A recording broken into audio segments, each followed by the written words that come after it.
श्रीराम. सर्व श्रोत्यांना प्रेमपूर्वक नमस्कार.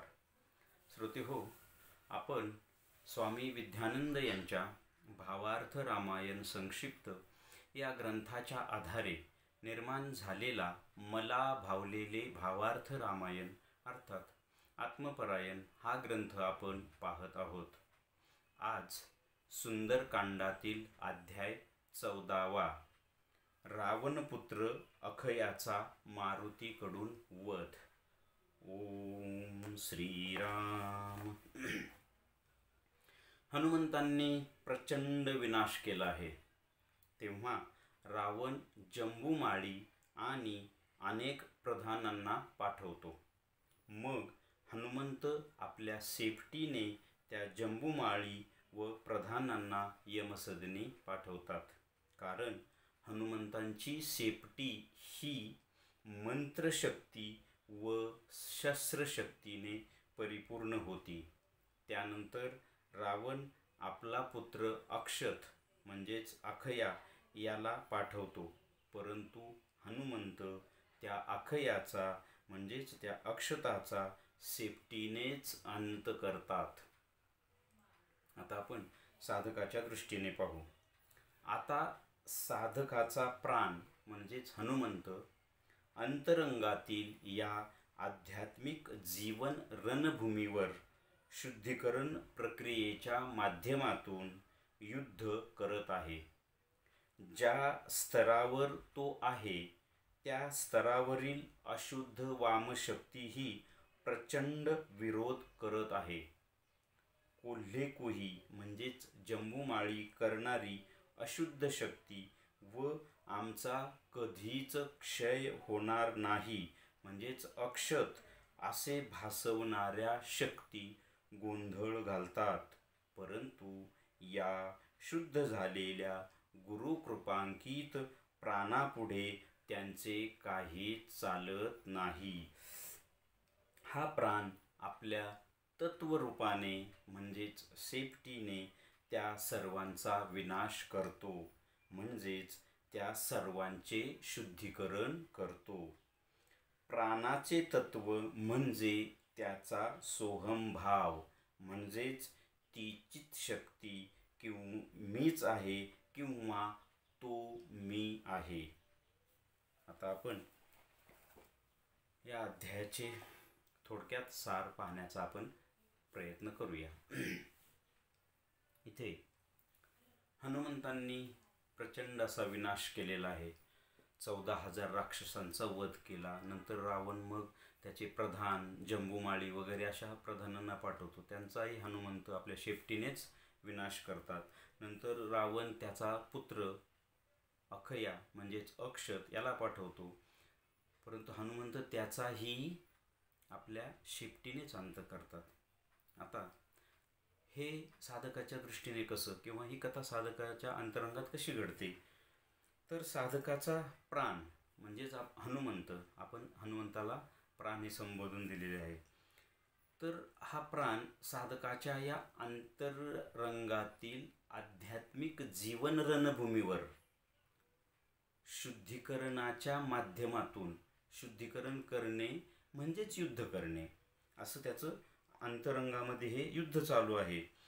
परंतु तो ज्या आता स्तरावर म्हणजे तो आता कुठल्या ज्या स्थानावर शोक नाही अशा स्थानावर आलाय आणि तिथे तो युद्ध करतो आहे. अशा स्तरावर सुद्धा या वामशक्ती ज्या असतात ना त्या प्रचंड विरोध करत असतात साधकाला. साधकाला जोपर्यंत तो आत्म्याच्या प्रांगणात किंवा आत्मसाक्षात्कार होत नाही तिथपर्यंत या वामशक्ती साधकाच्या आध्यात्मिक प्रवासाला सतत विरोध करत राहतात. त्या वेगवेगळ्या प्रकाराने अशुद्ध अहंकाराच्या, षड्रिपूंच्या, काम, क्रोध, लोभ, मोह, विकार, वासना, हव्यास, लोभ या ही सगळी त्या अशुद्ध अहंकाराची हत्यारं आहेत.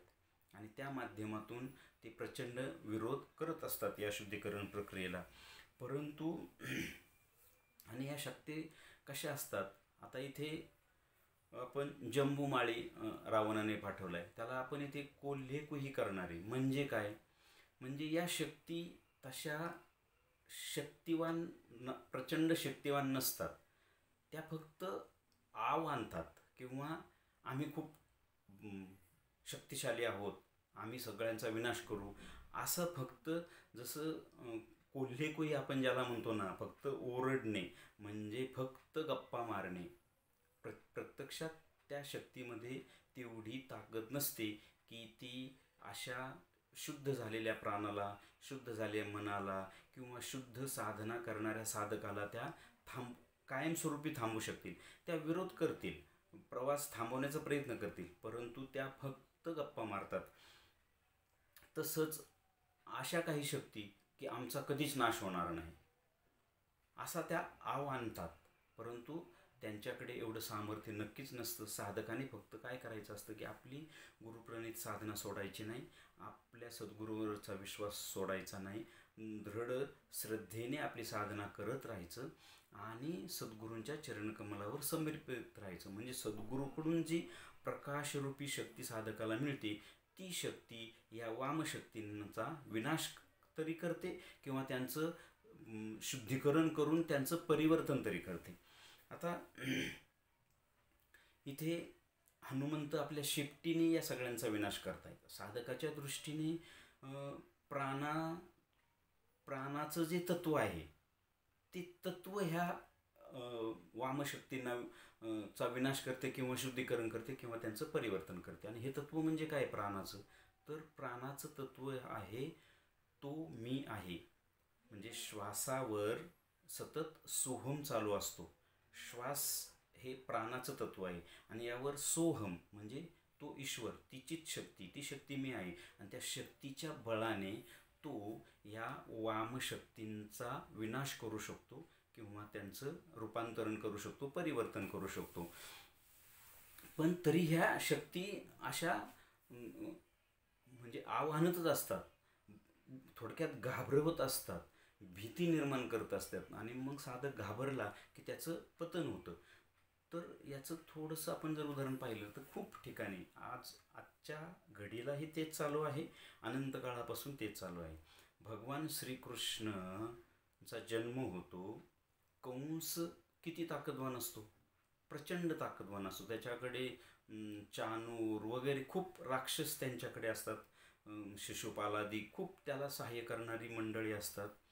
परंतु मी अगोदर आपण हेच पाहिलं की ह्या वामशक्ती फक्त आव्हानतात, आतून त्या घाबरलेल्या असतात. तसं आता पहा, भगवान श्रीकृष्णांचा जन्म झाला आहे, नुकतेच ते गोकुळात जाऊन पोचलेत आणि जेव्हा हे कंसाला समजतं तर तो मग ते भटजी म्हणून एका राक्षस पाठवतो, पुतना अशा कितीतरी राक्षसांना पाठवतो ना. आता भगवान श्रीकृष्ण किती वयाचे, एकदम छोटे ना, हा इतका मोठा, तरी हा का करतो प्रयत्न, कारण आतमध्ये ह्या वामशक्तींना भीती असते. हे कंस, रावण ह्या वामशक्तींचं प्रतीक आहेत, ह्यांना आतून भीती असते. श्रीकृष्ण जोपर्यंत गोकुळात आहे तोपर्यंत कितीतरी राक्षसांना तो पाठवतो, परंतु त्यात तो यशस्वी होत नाही. याचा अर्थ काय, म्हणजे वामशक्ती आपला सतत अध्यात्म प्रवास रोखण्याचा प्रयत्न करत असतात, पण ते त्यामध्ये कधीही यशस्वी होत नाही. फक्त साधक 2 पावलं मागे येऊ शकतो, येतोही त्यांच्या विरोधामुळे, परंतु साधकाच वर गुरुकृपा असते. तो आपल्या गुरुप्रणित साधनेवर ठाम उभा असतो आणि तो आपल्या सद्गुरूंच्या चरणी सरेंडर असतो, म्हणून या शक्तींना नामोहरम करतो. बरं, एवढंच नाही, भगवान श्रीकृष्णांनी कंसाला मारलं तेव्हा भगवान श्रीकृष्णांचं वय किती होतं, फक्त 14 वर्षांचं, म्हणजे बालकच वय ना. अशा बालक वयात सुद्धा ते कंस चाणूरादी राक्षसांना मारून टाकतात मथुरेत जाऊन. तसंच साधक सुद्धा आपल्या गुरुप्रणित साधनेच्या बळावर आपला शुद्ध झालेल्या प्राणाच्या माध्यमातून आणि त्याच्या तत्वाच्या, त्या तत्व काय, तीचीच शक्ती मी आहे, तो मी आहे, तो ईश्वर मी आहे. त्याच्याकडून जी प्रकाशरूप शक्ती, ज्ञानरूप शक्ती त्याला जी मिळते, त्या शक्तीच्या बळावर तो ह्या सगळ्या वामशक्तींना नामोहरम करतो. आणि हेच साधकाचं जीवन असतं, या दृष्टीने त्याला जीवन जगायचं असतं. आणि ह्या ज्या घटना आहेत ना, साधकाच्या व्यक्तिशा अंतरंगामध्ये हे सतत चालू असतं.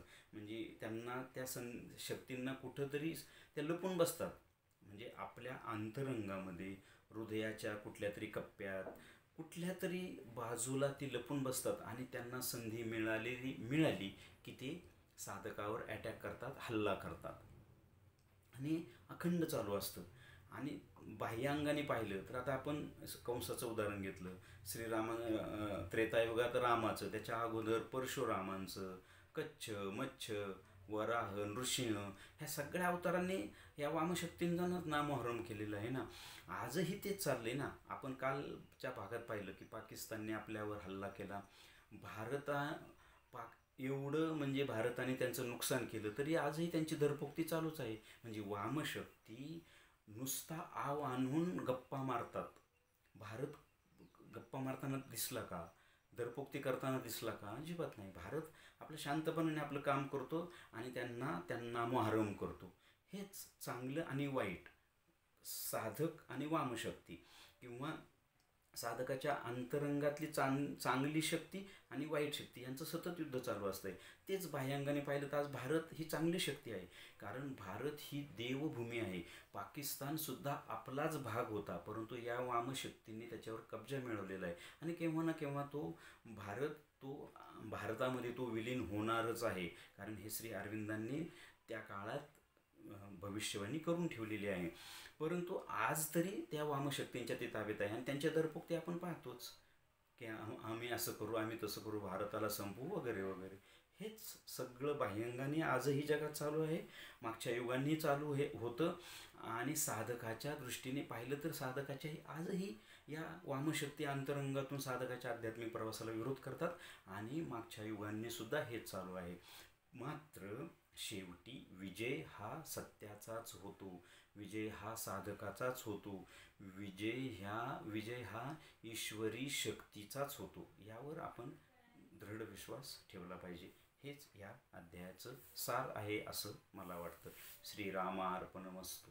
हरिओम तत्सत. ब्रह्मार्पणमस्तु.